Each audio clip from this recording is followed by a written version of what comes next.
two-board view when we have a second, because Juman June has played the line that Anna called for, our Anna here in studio, and it's getting tougher, and I'm just fascinated by the conversation about whether Juman June ends up with 100% accuracy at the end of this game. So, wild stuff, and we are off. That's something that we will definitely need to check out, and we will also zone in on the opening choice here for Armageddon. Reminder on the format that white starts with more time, 3 extra minutes, but black has draw odds.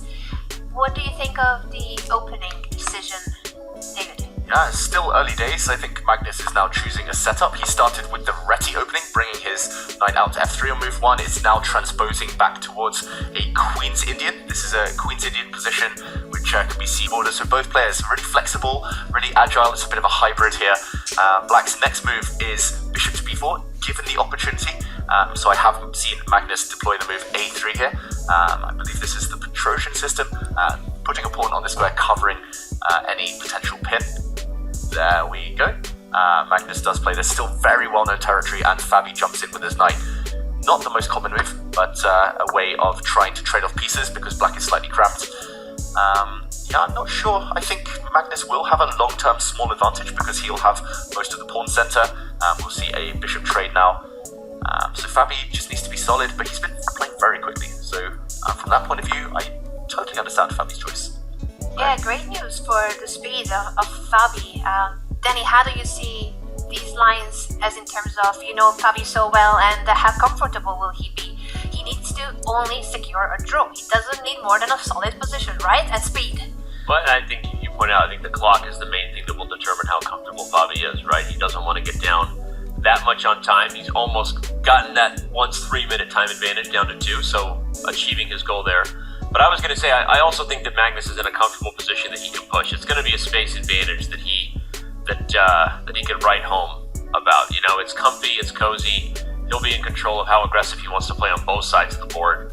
Like literally, you can play a4 and a5 in this position. You can play bishop b2 and play for e4 in this position. So Fabiano playing fast, and I like that. But Magnus also the king of Armageddon in a good spot. a5 stopping Magnus from getting connect 5. I was going to say maybe Magnus would play a4 and e4, get the 5 members of the boy band back together along the 4th rank. But okay, challenging White's pawn structure on that flank. I think a good choice by Fabiano, at least to clarify the tension, and you can't stay kind of suffocated for too long on your first few ranks. A set of trades of rooks might actually help Black. Yeah, it feels like Fabi is solid enough, but the key moment's still ahead, Anna. Yeah, and I am curious if he's going to want to force that rook trade, or does he have something else in mind?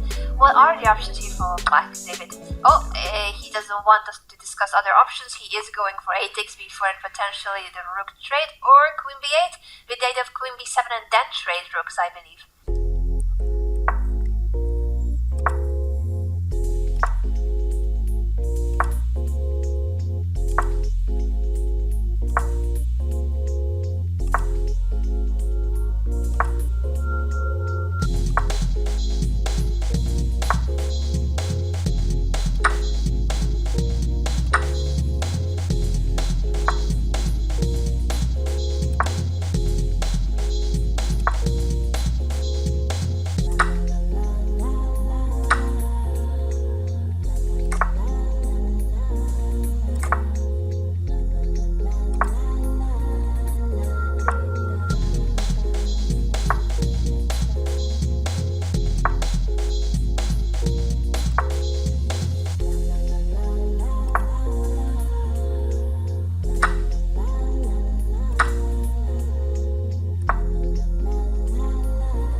fell out of your chair there after rook to e7. You weren't on camera, but you're feeling uneasy, although Fabi pointing out that, okay, you got to discover check and then what? I'm actually fascinated by it. This is great content. Just looks like checkmate. I mean, Yeah, does he white just knight want to dropping. push f5? So if the knight goes to, let's say, f4 check, he will push f5 and say you don't have any attack. Is that it? I think you're right, Anna. He'll have to, but f5's an ugly move to have to play. Magnus jumps in with his knight. Fabi only has one move to avoid instant checkmate. He needs to block with his own knight with a check. There we go. Wow. Knight's disappearing. Look at the center of the board now. Suddenly, so discover check. Fabi Oh, blocks. Fabi saw all of this. He's responding instantly, down to 35 seconds to 1:10 for Magnus. But Fabi in a better spot to draw than he was before in a queen ending that could get perpetual check for Magnus. Wow, it's deja vu. Magnus ground down Fabi in a queen endgame earlier in the tournament, but the blue arrow appears. Only one move to keep it. Magnus is going to win a pawn. He'll be a pawn up, but black has a passed b pawn. If Fabi finds this move, he might well just draw. He has to speed up. He's gonna flag if he doesn't. He doesn't find the move. He plays the obvious and human check. Apparently it's not enough. Magnus picking up pawns, although I'm also scared if I'm Magnus, because that b pawn is running, and if you check the black king forever, it's just a draw. Now the d pawn. This is why Fabi needed to put his queen on d3 earlier. He would have gained a tempo in the process. He's allowed the white pawn to run as well. White's d pawn, one step closer than black's b pawn to promotion. Oh, this is really such deja vu for what you mentioned, David. Fabiano already went down in a queen endgame earlier in classical chess, and this is happening now in Armageddon. Fabi is a couple of moves behind. He just looked over the clock. He's got 5 seconds. He's got 4 seconds. He's gonna flag. He's got to move. He's got 2 seconds. Oh, and he knows it. Queen e7 check, and here comes d7. He's run out of time, and Magnus Carlsen, the king of Armageddon, does it again, winning on demand and securing that he will at least tie for first here at 2024 Norway Chess, and Hikaru Nakamura needs to win in classical to force a tiebreaker. Wow, I think we need a rewind on some of those last couple of moves, David, if that's all right with you, to just quickly go through what was the key mistake. You pointed out that Fabi had to